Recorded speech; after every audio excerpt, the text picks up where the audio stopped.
ang kaluluwa.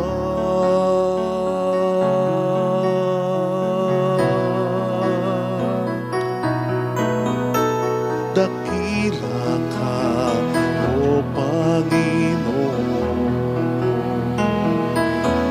Dakila rin ang iyong pag-ibig na handog. Dakila ka pagkat sa araw na ito tinawag mo kami